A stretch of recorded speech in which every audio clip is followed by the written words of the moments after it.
So Joshua is being obedient, and he went and took his army of Israelites, and they surrounded the city of Jericho, and God gave him very special instructions that did not make sense. Okay? So if you're waiting for God to make it make sense to you, you just have to be obedient and have faith that if God says it's good, it's good. If God says it's bad, it's bad. Okay?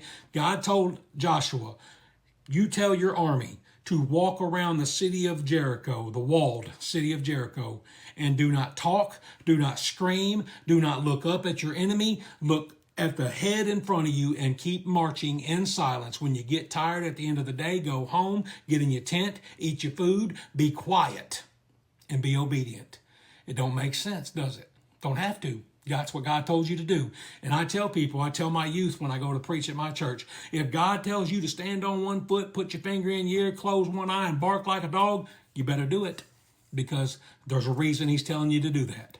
It don't have to make sense. Obedience. So these people marched for 7 days.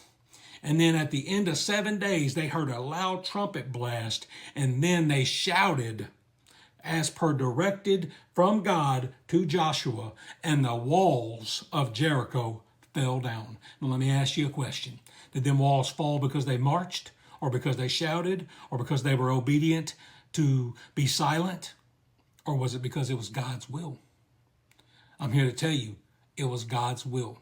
He told them to be obedient, to show them what happens when you're obedient to God. If God is for you, who can be against you? Nobody. So let's keep going. So now it don't have to make sense. Science can't explain why things happen. And we're going to get into a whole lot of something that science can't explain. And this is going to hurt some people's feelings. And some of the non-believers, you're going to see the hate in the comments. That's fine. That's a fulfillment of prophecy. And, it said in the end times there will be mockers, scoffers, unbelievers running around with itchy ears, running to who who would tell them what they want to hear. So don't worry about that, okay? Just see that for what it is. And they're coming in because their thirsty soul, their dehydrated spirit has come in here because I'm speaking the word of God. And they're